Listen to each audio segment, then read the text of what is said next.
This week's parasha has the magnificent story of Bilam, this incredible anti-Semite who was hired by Balak, the king of Moab, who was at least as great an anti-Semite. And Bilam is supposed to curse the Jewish people. Instead, he gives the most magnificent brachas. And then he goes on to predict things that would happen that would be great for the Jewish people in the future. So on that, what we're going to look at in this sikha is on the various prophecies that Bilam makes about the so-called end of days. We're going to see that there are two very different approaches from the commentary of Rashi and the opinion of the Rambam, and we'll analyze why each of them takes the position that they do and how they interpret the specific verses in Bilam's prophecies. When it comes to the prophecies of Bilam about the so-called end of days that are recorded in our parasha, the different commentaries point out that the verses in this prophecy, these are the verses, various psukim, as we'll see shortly. What seems to be the opinion across the board of all the commentaries is that these psukim refer both to the kingdom of King David and to the kingdom of Moshiach. It's just the details of exactly how to interpret the different words and which verse refers to which leader. That's where you have differences of opinion, quite a number of different opinions. We're going to look at two. First, we'll look at the Rambam, and then we'll look at Rashi. The Rambam, at the end of his 14-volume work on Jewish law called the Yad HaChazaka, or the Mishnah Torah, writes, "B'parashas Bilam chulei ho'omer er'enu v'loi ato ze David, asherenu v'loi korov ze melech HaMoshiach." So the Rambam there talks about how it is that the prophet Bilam predicted the coming of Moshiach, and then he analyzes the various psukim. And one of the things that he says is that if you look through these psukim, you'll see it says, Er'enu, I see him, but not immediately. That refers to King David. And I discern him, but he's not close. That refers to Moshiach. Next pasuk. Dorach koichav miyakov ze David, v'kom shevet miYisrael ze melech HaMoshiach. When it says that a star will shoot out from Yaakov, that refers to King David. And when it says that a staff of rulership will rise up from Yisrael, that refers to Moshiach. Hamochatz pas Moav ze David, v'cheina omer b'yach David es Moav chulei, v'karka kol b'nei shei ze melech HaMashiach shenemar bo yomashlo miyam ad yom. Then he quotes the pasuk that says that he will crush the princes of Moab. That refers to King David, and he proves it from a pasuk, and that he will decimate all of the children of Shais. That refers to Moshiach, and he proves that also from a pasuk. Then he continues the next verse, v'haya Edom Yeresha ze David, that Edom, the Edomite nation, the descendants of Esav, will be inherited. That refers to King David. Shenemar bati Edom leDavid avodim v'gomer, as he proves from a pasuk that King David took the Edomites as slaves. V'haya Yeresha, and they will be completely overrun. Zeh melech HaMoshiach, shenemar v'olu Moshiach b'Har Tzion. That, the Rambam says, refers to Moshiach, where it says that in the time of Moshiach, the saviors will come up and they will take over the mountain of Seir, which is also associated with Edom. Vahainu, basically what we're seeing over here is the Rambam mechalek b'pirusha kol kosev shebi psukim elu l'shnayim. The Rambam's approach to Bilam's prophecy is to take each pasuk and split it into two. Bechelkai harishon hamaduba b'David hamelech, or bechelkai hasheni b'melech HaMoshiach. And in each case, the first part of the pasuk refers to King David. It's a prophecy about King David, and the second is a prophecy about Moshiach. That is the attitude of the Rambam. Verse by verse, split them into the first half about King David and the second half about Moshiach. Rashi, as we're about to see, takes a completely different approach. Rashi explains them differently. Er'enu, when he says, I see him, which the Rambam said referred to King David, Rashi says, Roye ani shivchoi shel Yaakov chulei lachar zman. He says that I see that there will be greatness amongst the Jews, and they will have a leader in time, sometime in the future. Dorach koichav, when it says that a star will shoot out, he explains, v'kom shevet, and a staff of rulership will rise. Melech roide umoishel. That means that there will be a king who is in charge, who rules over the various nations. Only when it gets to the point where it says that he will crush the princes of Moab, then Rashi says that's King David. So up until that point, he talks quite anonymously about a king, a ruler that will come in the future without identifying who it is. And then V'yerd miYaakov oidia Moshe lacher melech HaMoshiach. And then much later, when it says V'yerd miYaakov, that Yaakov will rule, or that a ruler will come from Yaakov, then Rashi says that's Moshiach, who will be in the future. So on the face of it, it would seem that the way Rashi sees it is the whole first series of prophecies are only about King David, and when you get eventually to V'yerd miYaakov, that a ruler will emerge from Yaakov, only then does it start to speak about Moshiach. So totally different to the Rambam, who said that every single verse refers to both of them. Rashi sees a whole prophecy about King David and eventually a prophecy about Moshiach. So b'tzorich lahavin, we need to understand, and what we need to understand is that Rashi usually has quite a distinct approach to his interpretation, and he does not seem to be consistent with that approach in this particular case, as we shall see. Lama lo pirish Rashi ki pirish Rambam hamatim lecheira yosel pshutei shel mikra. Why is it that Rashi does not take the same approach that the Rambam takes? Because Rashi usually, in fact, the whole purpose of Rashi is to deal with the simple understanding of the verses. And if Rashi would have adopted the approach of the Rambam, that apparently would be more comfortable with the flow of the simple understanding of the verses. So that's a red flag for us. Why is Rashi doing something over here which is not his normal approach? And we're going to go through some details about that. Generally, Rashi always goes with the simplest explanation, or the explanation that fits most comfortably with the simple interpretation of the verses. So here are the reasons why we think Rashi should have gone with the approach of the Rambam. Number one, Ki Aleph. Lefi Pirish Rambam Keifolinu b'chol pasuk ki echad medaber b'David v'hasheni b'Melech HaMoshiach. Well, the first thing that the Rambam tackles that is really comfortable in the simple understanding of the verses is that each verse uses a double expression. So the Rambam tackles that straight away. And he says, why a double expression? Because one is talking about King David and one is talking about Moshiach, and that flows nicely with the pshat, with the simple understanding of the psukim. Ma'ashenken lefi Pirish Rashi she'aksuvim kulam ari b'David tzarich li asher enu goyim v'asher enu goyim v'chem b'shar aksuvim ari ze arichas v'kevel aloshen. So the problem then is, if you take the attitude of Rashi that the whole first section is only talking about one candidate, about King David, straight away it raises the question, well, in that case, why use such a roundabout way of speaking, double expressions throughout, if you're only talking about one person? Number two, Pashas HaKosav v'karka kol b'nei sheis, sherashi pirish kol ha'umois, the particular verse that says that he will crush all of the descendants of Sheis, and Rashi says that that means all of the nations. That works very nicely if you take the Rambam's approach, that it's talking about Moshiach, because Moshiach because that's what Moshiach will do. Moshiach will become a world ruler. So that fits. He will crush all of the people of the world. Whereas if you take Rashi's approach, and we're still talking about King David, well, when did this prophecy ever apply to King David? He was never a world ruler. King David was a ruler over the sovereign nation of Israel, and that's it. So that's a problem. In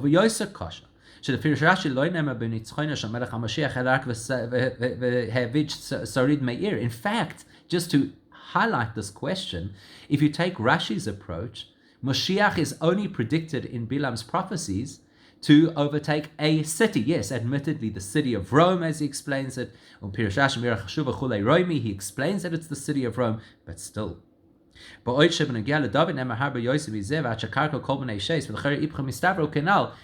Rashi's approach really does not seem to fit any of what we know at the basic level of understanding, because Rashi implies that King David will have a broader rule than Moshiach.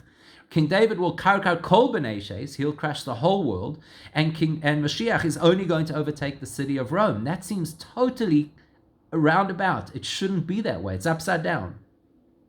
Number three, Gam tzarich lahavin. Rashi lo pirish miu dorach koichav v'goyim shezer David ki im rak b'soif ha'inyan u'machas pas ha'moyev ze David shemizeh muven da'alav koi koichav. Why does Rashi take an approach where the first two times that he refers to this king, he leaves it anonymous, and he only tells us it's King David later? Why didn't he just say it right from the beginning? We're talking about King David. Number four, This is quite a powerful question, and it would seem to be quite an obvious question. Bilam introduces this entire segment by saying, let me tell you what will happen at the end of days. Well, when you hear that expression, end of days, don't you think that's talking about Moshiach, the end of time? The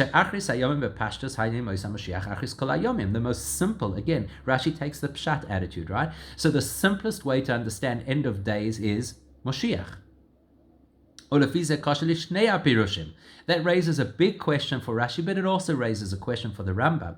The Pirush Rambam,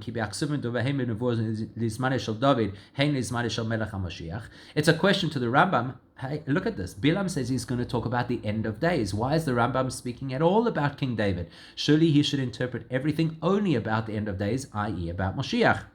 And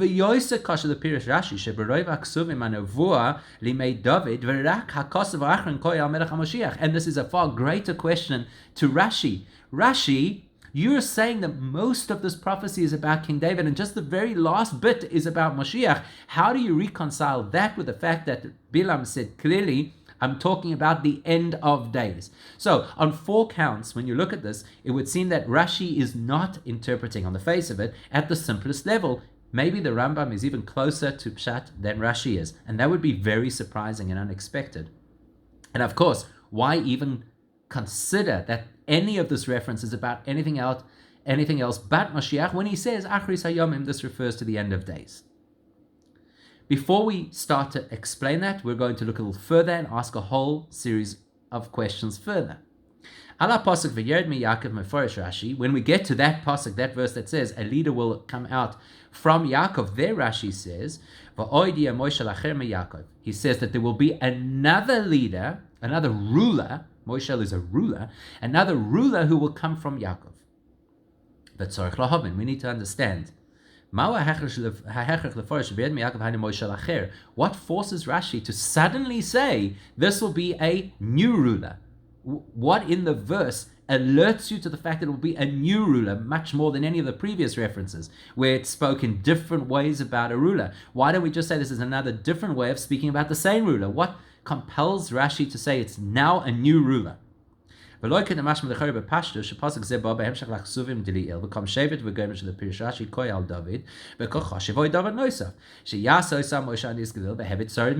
Why don't we just follow the same logic that Rashi has applied all the way through, which is further details about the original leader that I've spoken about, King David. In this case, the additional details would be that he completely uproots a city. Which city? The city of Rome.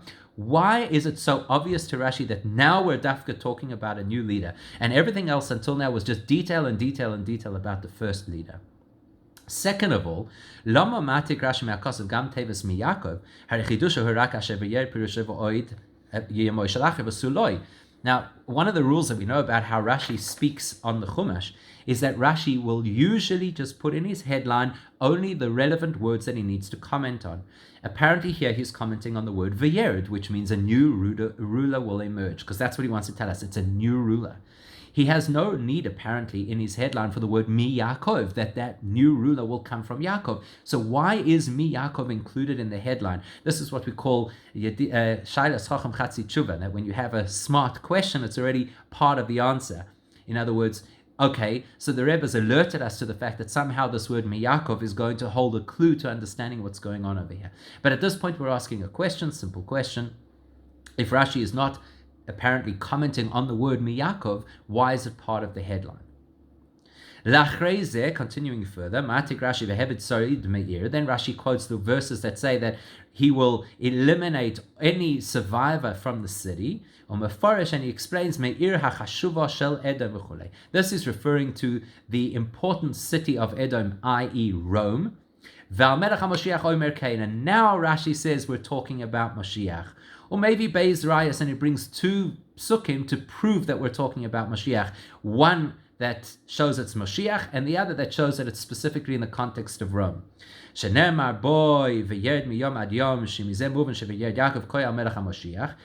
from Tehillim where it says, V'yered, he will rule from ocean to ocean. So that invokes this word V'yered here in the pasuk and tells, V'yered means to rule, not just to rule, but to rule from one end of the world to the other. That tells you it's Moshiach.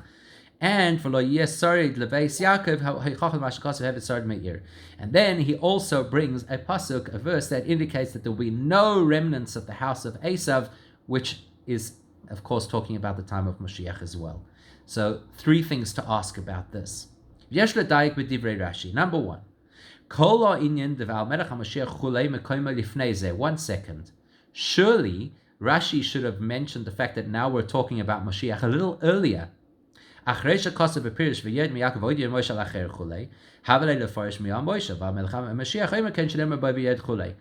the logic is that when Rashi said just a moment ago, Vayerd, that a new ruler, he said those words, a new ruler will emerge, surely that would have been the place to tell us who the new ruler is. That's Moshiach. And then he could have even proven it from that pasuk, Vayerd miyom ad yom. Why does Rashi tell us there will be a new ruler without giving the details, then goes to the next part of the pasuk and starts to speak about eradicating the remnants of Edom, and only then he tells us this is talking about Moshiach? Number 2. Maya raya makosav v'yed miyom ad yom de bepashtas medaber akosav b'melech shloima behemshech l'tchilas hamizmor l'shloima l'kim mishpatecha goymer v'loy b'melech HaMashiach. Now, the proof that Rashi brings that the word Vayerd refers to Moshiach is from a pasuk in Tehillim that says Vayerd miyom ad yom, that he would rule from ocean to ocean. Now, that particular chapter of Tehillim starts off by saying Lishloimoi, that this is a psalm dedicated to King Solomon, to Shlomo HaMelech.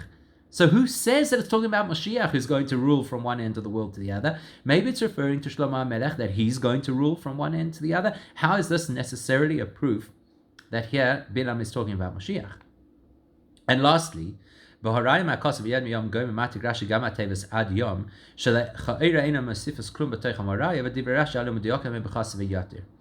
then the last question we have to ask over here is, why is it that Rashi quotes the full verse, V'yed miyom ad yom, that he will rule from ocean to ocean? Rashi doesn't quote full verses just to show you how well he knows Tanakh. In fact, on the contrary, he's very, very careful to use succinct expressions and to keep things as brief as possible. So apparently it's unnecessary to use the whole pasuk, because we just wanted the connection V'yerd miyom. Okay, I know which verse that is. I know which Tehillim that's from. Why does he feel compelled to include the extra words ad yom, that he will rule from ocean to ocean? Okay, so we got a lot of questions to tackle over here, and in order to understand the answer to all of these questions, what we've got to do is contextualize. Let's contextualize. What is Bilam's purpose? What was he asked to do? What changed this particular point in time? And that will help us to understand what he's trying to convey to Balak, who's the man who hired him. Once we understand what he's trying to convey to Balak, we can see the difference of opinion that the Rambam and Rashi each take into how he was going to convey that message and what exactly it needed to contain.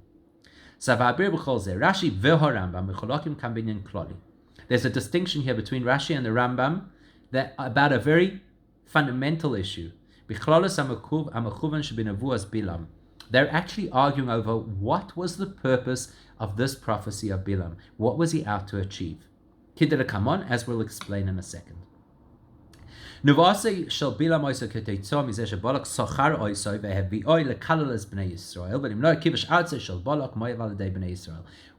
Bilam there in the first place? He was hired by Balak. And Balak hired him for a particular role, which was to curse the Jews. Why? Did Balak care to curse the Jews? Not at all. Balak was afraid. He was afraid that the Jews were going to invade his land and they were going to vanquish him. So Balak wanted Bilam to stop the Jews from attacking him. That's his concern. I don't want those people to invade my land and destroy us.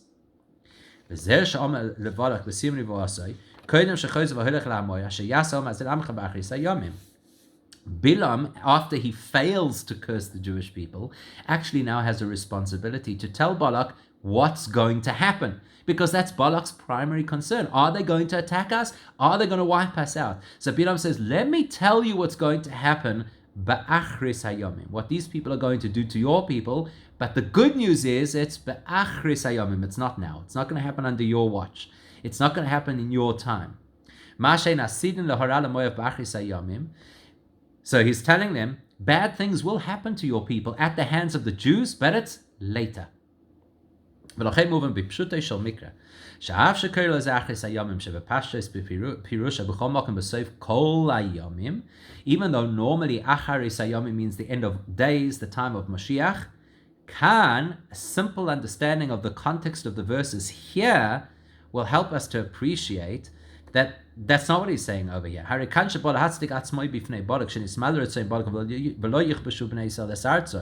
Remember, over here, what Bilam wants to do is to justify himself in front of Balak and say, hey, I actually can give you the news that you wanted.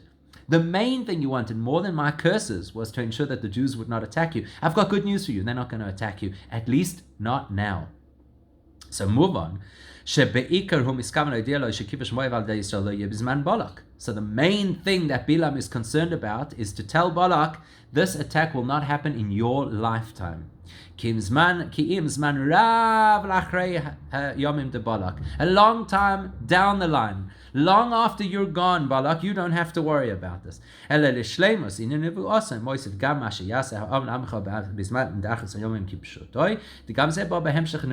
just that once Bilam is predicting things that will happen in the future, he does an holistic approach and he says, I'll tell you that the attack against Moab is later in history, and while I'm about it, I'll also tell you things that apply in the far distant future, the time of Moshiach. But the primary goal that Bilam has at this point in time is to placate Balak, to calm him. Don't worry, no attack in the foreseeable future. היינו, שהנבואה לא בא להדגיש גודלו של ממשלת ישראל כשלעצמו, כי אם רק ביחס למויב ולשאר האומה שספר נכבש על ידי בני ישראל, which tells you that Bilam over here is not looking to tell us how massive and powerful and great the Jewish people are. All he's telling him is how much of a threat they are not right now to you. That's what he's talking about. And then by extension, what kind of a threat they'll be to other people in the future.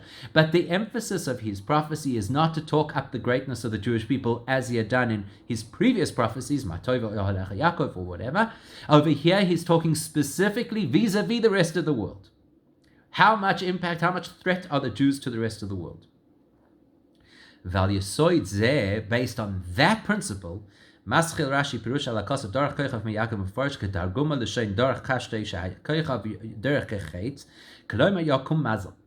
So therefore Rashi, picking up on that cue and saying that Bilam's primary goal over here is to placate and settle Balak's nerves.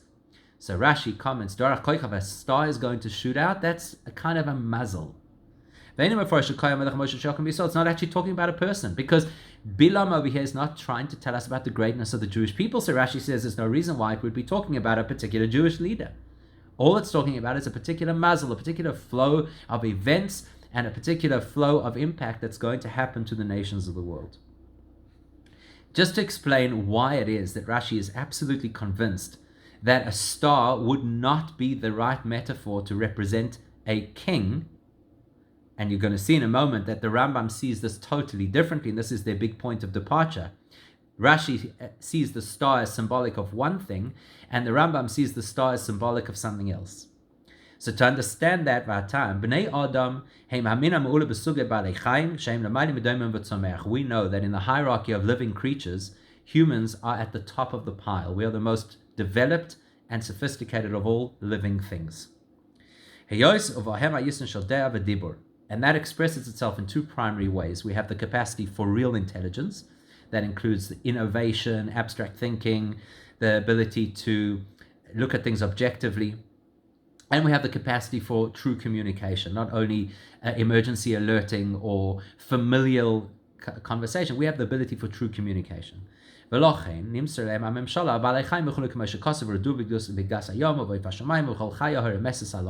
that reason that right in the beginning of time, Hashem gave Adam and Eve the dominion over all other living creatures, because we're the superior creature, so we actually have the rights to do things that impact other creatures as well.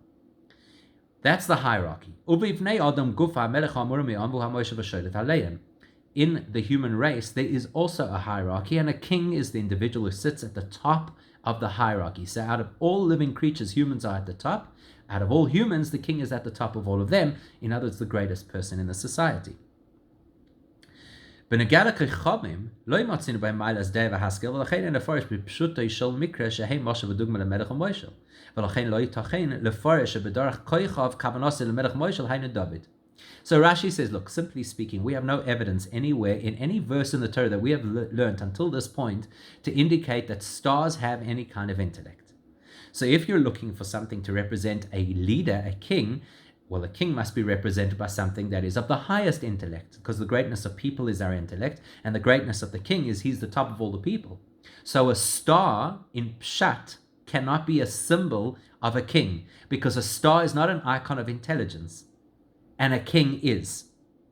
Therefore, Rashi immediately sees this word koichav and does not make any association that this might mean a leader, because Pshat would not link a star and a leader. ודורך הגודל לפרש הרמז למלכות ובזה שהכוכבים הם למעלה מהארץ ומאירים לארץ ולדורים האלה להבדיל בין היום ובין הלילה. It would be a real stretch to say, well, one second, stars are above humans and they give us light, so maybe that represents leadership and represents a king.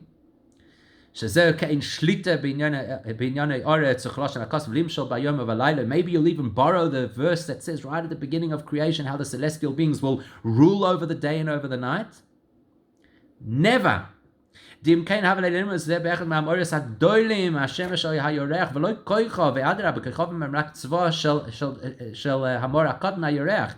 If that was the case and we were looking for some kind of astronomical entity to represent a king, we should have chosen the sun, or the Torah should have chosen the sun or the moon, because those are called in Torah language the great luminaries. Stars are only called tzva shamayim, like, so to speak, the supporting roles to the smaller of the two luminaries, which is the moon. So a star is not, according to Pshat, the representation of something great, and certainly not a great intelligence, and certainly not a great human being. Therefore, Rashi is compelled to say that expression that that a star is going to shoot out from Yaakov, that cannot refer to a king. It must refer to some kind of a mazel. And then, and then Rashi sees the next part of the pasuk as an explanation. What kind of mazel are we talking about? That's so abstract. What do you mean a mazel? Oh, become shevet. A staff of rulership will rise up. In other words, there we have evidence that we're talking about a king. Only at that point are we talking about a king. But there's nothing in this pasuk that indicates which king we might be referring to. It's a very generalized concept that something powerful, something meaningful will emerge from the Jewish people, and it will translate into a king, and that's all we know at this point. We don't know which king. ולכן גם רש"י לא פירש בו מיהו המלך רוידה. עד שמה כוסם מחוץ פסל מויאב, דמזה מוכיח רש"י שזה דוד שנאמר בו השקי וישם ארץ וכולי. So we don't know, Rashi says, which king this is, until we get to the next reference, where the Torah says he will crush the princes of Moab. Now that we know which king that is, because we have a pasuk that says that King David threw down the leaders of Moab onto the ground. Now we know which king we're talking about. But initially, when the Torah introduces the concept of this rulership, the staff of rulership, we don't know who it might refer to. It could be anybody. Zoysa Meres. And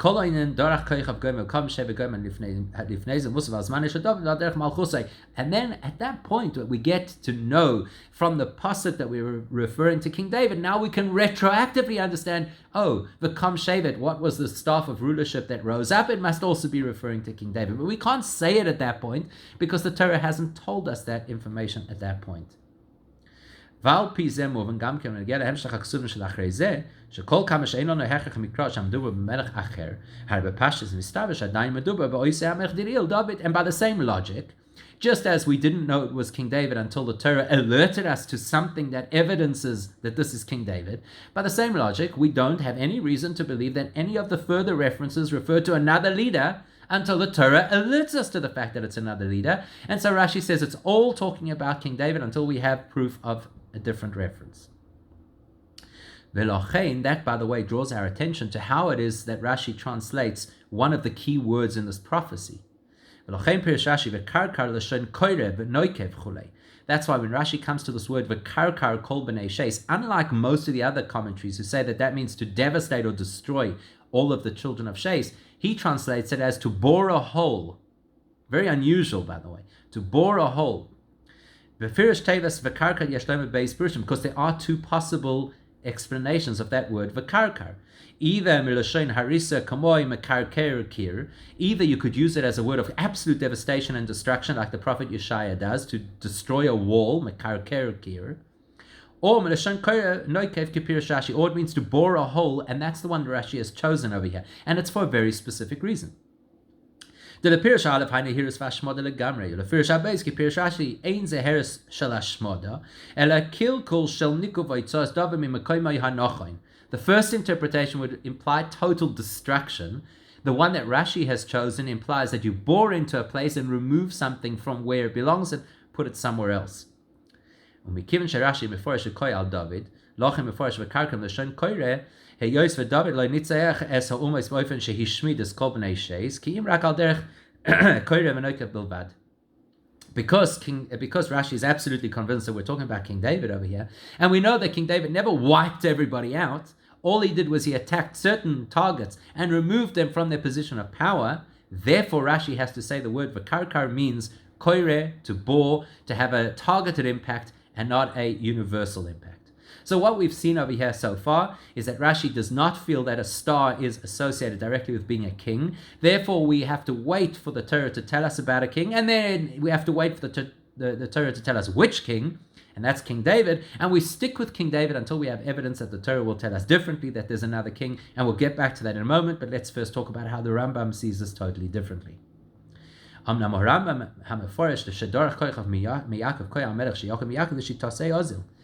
Rambam, on the other hand, sees the word star as representing a king. And he does that because this is how he sees and understands the concept of a star across the board. Kosav Rambam. The Rambam writes much earlier on in the beginning of his 14 volumes of Jewish law, in Yesodei HaTorah, the laws of the foundations of Torah. He writes there something very interesting. The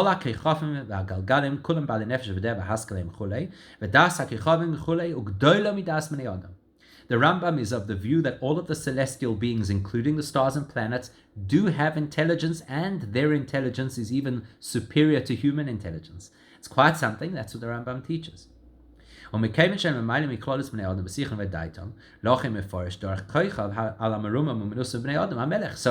Rambam, it's just logical. If a star is always seen as being of superior intelligence to a human being, then if the Torah speaks about a star, it must represent a superior human being, namely a king. So to the Rambam, it's an obvious association. To Rashi, he says, in Pshat, we don't see anywhere in the Torah that it indicates that stars are intelligent, so that can't represent intelligence. According to the Rambam, who's of the view that stars have superior intelligence to humans, so then a star is a perfect way to represent a stellar human being, a king. And then the Torah says very clearly that the star comes from Yaakov, so the Rambam says clearly it must be a Jewish king. And then the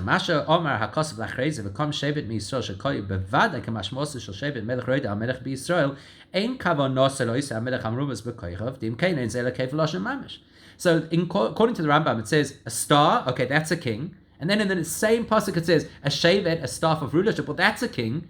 The Torah would never repeat itself, must be two kings. If it uses the expression of king twice, it must refer to two different kings. And therefore he says very simply, clearly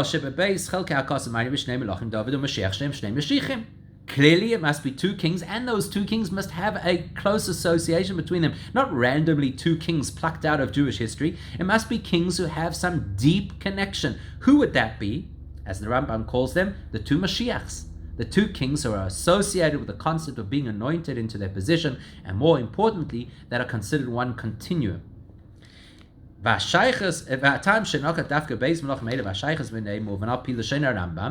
these two kings? What's the connection between them? Well, the Rambam has said that very clearly in his Laws of Kings. He says, Melech HaMoshiach osid lamoid l'achzir malchus beis David leyoshna lememshala harishayna. According to the Rambam, Moshiach's whole job description is to reinstate King David's kingship. Well, that shows you a very deep connection between the two of them.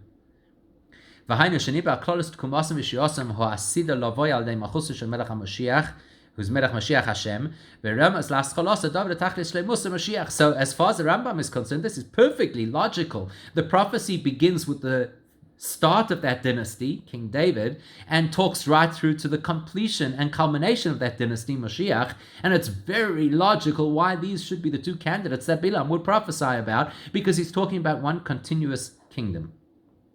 Rambam, Niba Bishnei Mashiachim, Moshiach HaRishon Shehu David She'Yashia Sisom Yatzareim, Moshiach HaAchron She'Omed Mi Bonov She'Moshiach Sam Yisrael Ba'Achroina. The wording that the Rambam uses in his Laws of Kings is absolutely precise and directly related to his interpretation of these psukim. It is one continuum. He says the King David who got up at the beginning, and it's related to the King David, to the one who will culminate King David's kingdom in the end with Moshiach.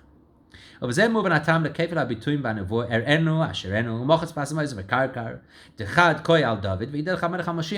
Rambam, it is perfectly logical why the Torah keeps using double expressions, because it is talking consistently about two candidates. שלפירש הרמב"ם עניון שבקרקע לא כפירש רש"י כנ"ל, אלא הריסוסן וביטולן של ממשלת האומות. And then of course the Rambam has a totally different interpretation of that word. V'karkar, he sees it as complete devastation, because he's talking about a ruler who will, Moshiach, rule over the entire world. ומעט הצורך לומר לפי פירש הרמב"ם שכוונס בילם בנבואו הייס בעיקר לתארס תוקפו גדולתו והסדר של ממשלת בני ישראל. So therefore the Rambam sees this totally differently to Rashi. Rashi sees it as it's talking about the impact the Jews will have on the the other nations. The Rambam sees that this is the greatness of the Jewish people, the kingdom of the Jews. That the kingdom of the Jews will become so powerful, we'll be able to escape the negative or malicious intentions of the rest of the world, and not only that, we'll flip it around and we'll be in control of them, and that will happen at the end of days. So then you'll ask, but according to you, Rambam, you're saying that the entire prophecy is about the greatness of the Jewish people in the long-term future in the Messianic age. So if that's the case, why did Bilam introduce this by saying, Balak, let me tell you what these people will do to your people?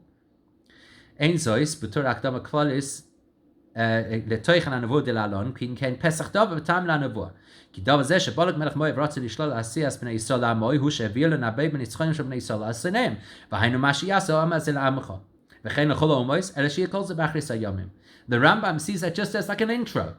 Look, Balak, you were concerned what these people are going to do to your people, so let me tell you that they're not going to do anything to your people now, but seeing as we're talking about it, let me tell you the prophecies of how dominant and powerful this nation is going to be down the line, and they're actually going to not only impact your people, but they're going to impact everybody.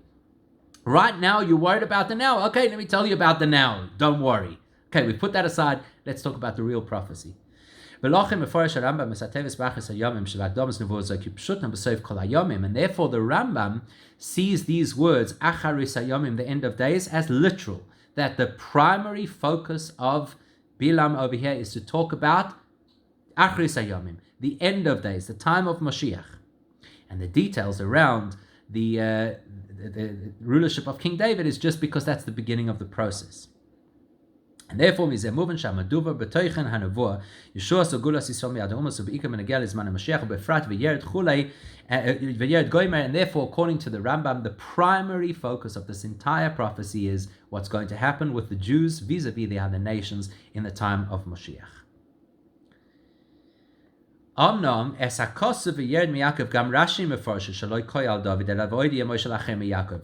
up until this point, we've looked at Rashi and how he explains the first few psukim referring to King David. We've then seen how the Rambam sees it differently and sees the entire thing is really focused on the time of Moshiach, and King David is part of that prophecy. We have not yet addressed how the Rashi at the end turns and says, but now this part is talking about Moshiach. Let's examine that. What prompts Rashi to suddenly change and say, up until now we were talking about King David, but now we're talking specifically about Moshiach? Why? The Pirush Rashi Aremes Bakos B'Dil Sheyakom Melech Roida Moshe B'Yisrael David Merumas U'Betevis U'Kam Shevet Mi'Yisrael V'Loi B'Dorach Koichav Mi'Yakov. Remember that right at the beginning, when Rashi saw those words, Dorach koichav mi Yaakov, he said there's nothing inherent in those words that tells me we're talking about a king. Because to him, a star is not a representation of a king. He only drew our attention to a king in the next words. V'kam shevet mi Yisrael. A staff of rulership will rise from Israel. So when it spoke about Yaakov, it was not talking about a king. Even though Yaakov and Yisrael are synonymous, they're both ways to represent the Jewish people. Rashi points out when it said Yaakov, it was not talking about a king. Now that it says Yisrael, now it's talking about a king.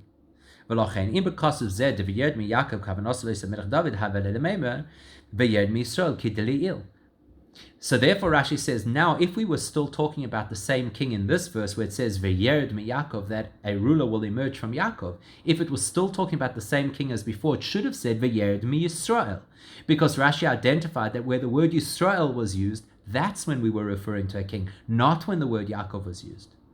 So therefore, that's why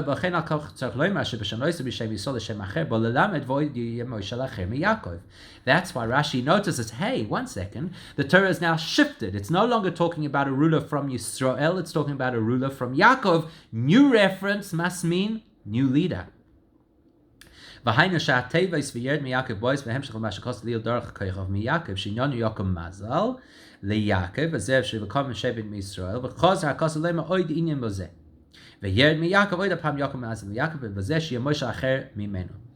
Rashi says, hang on, you got the word Yaakov over here, you had the word Yaakov before, the word Yaakov before said that a mazel would happen to the Jewish people. Now you're saying it again, that must be a new mazel, some new energy, some new impact, and therefore some new leader.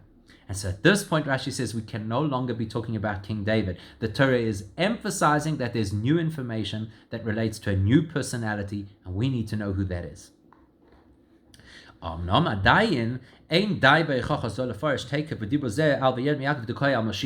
so we know it's a new leader, but we have no evidence yet that we're talking about Moshiach. There's nothing about those words, V'yered mi Yaakov, that a leader will emerge from Yaakov. There's absolutely nothing that tells us it has to be Moshiach. Could be any leader. Therefore, Asher motzin shichtim Bilam nivasa shezer bachris hayomim sheyesh ledaik mizel kol ponim be'echad u'mela kol ponim paska achra mipsukin nivasa zay mirumas nachris kipshutei zman shel melech HaMashiach. Even though you'll say, look, Bilam said he's talking about achris hayomim, the end of days. So logic says somewhere he must have spoken about the end of days, i.e. Moshiach. And the most logical place would be the last time that he says anything about the subject, which is here. That's what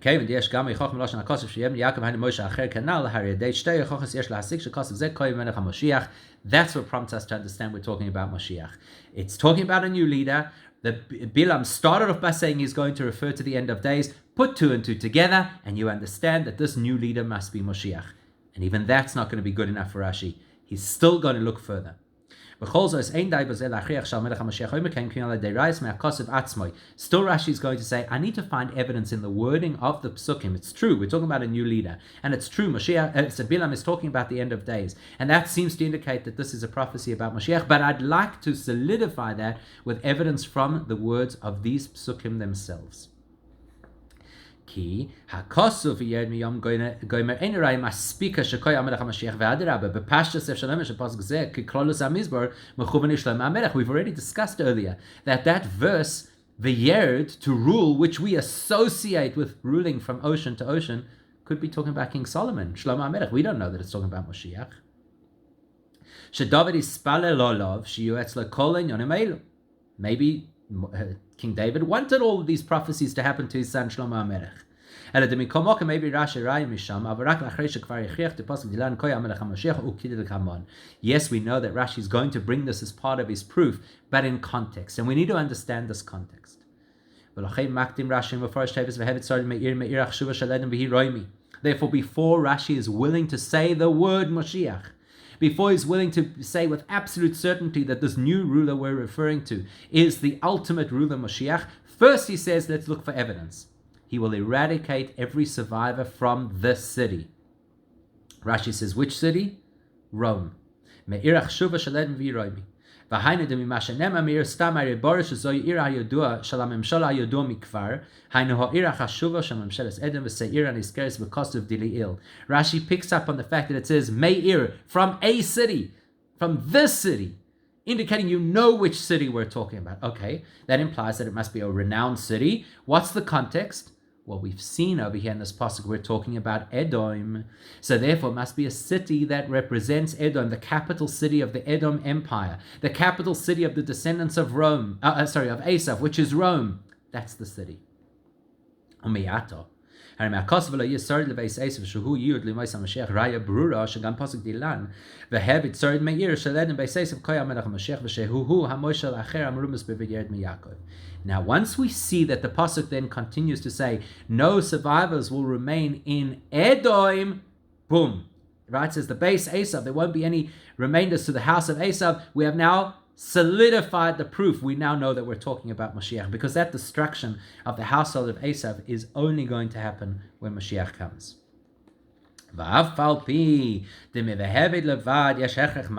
Even though that's already a good proof, now, once we see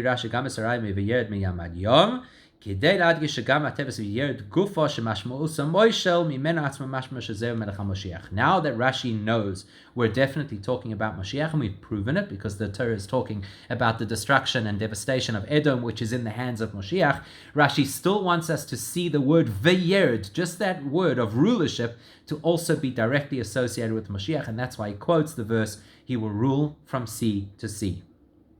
And that's why he quotes the full verse. He says from one sea to the other sea, because only Moshiach will ever have that. When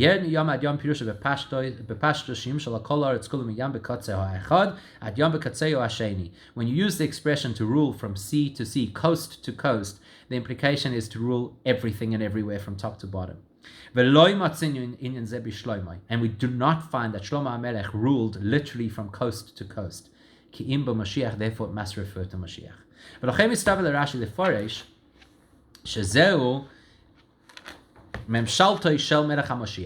Therefore Rashi is convinced that this prediction, v'yerd, the specific use of the word, which is an uncommon word, and the other time we find that v'yerd is in Tehillim saying from coast to coast, must be referring to Moshiach. When you use the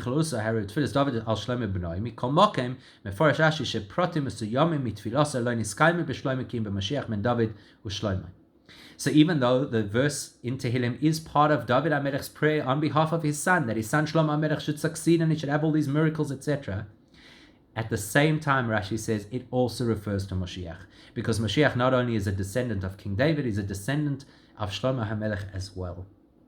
Therefore, it's rational that within the blessings that David gave to his son, he's referring to Shlomo too.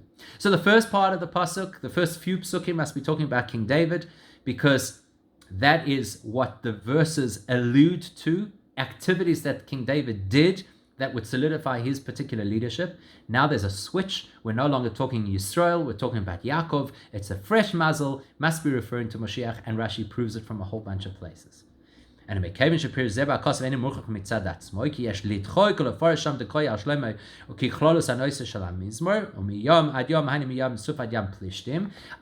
you might say, okay, I'm still not 100% convinced, because maybe that reference of ruling from coast to coast maybe was referring to Shlomo HaMelech, and maybe it's from the coast of the Red Sea until the coast of the Philistine Sea, and that in fact Shlomo HaMelech did rule. Maybe Rashi Raya rak lachrei shepir shtevis vehevit sorry to koyal roi mishal dezeh hari muchach the pasuk dilan shekosef v'yed koyal HaMashiach kenal ki mikan yesh Rashi Raya lepirusha gam be'akosef v'tinim to koyal melech HaMashiach. Therefore Rashi first explains that we're talking about vehevit sorid, the one who will eradicate all survivors from Edom, which obviously is Moshiach. Once we know that we're talking about Moshiach, then we can say that the word v'yerd relates to this word, to this expression v'yerd miyam ad yom, to rule from coast to coast, and that also refers to Moshiach. So what do we see? We see that in this prophecy of Bilam, even though Bilam was a terrible anti-Semite and he hated our guts and he really didn't want the best for us, he had no choice but to prophesy, and specifically he prophesied about Moshiach, although according to Rashi most of his prophecy is about King David, and according to the Rambam half of his prophecy is about King David. Ultimately he prophesizes about Moshiach, and that tells us something really incredible. That tells us that Moshiach is not just about wonderful things happening in our world. It's even people like Bilam who are on the opposite end of the spectrum of holiness, at the antithesis of everything Jewish, even they will come around and acknowledge the greatness and the beauty of Moshiach as Bilam did. Please God, we should be able to see the coming of Moshiach immediately.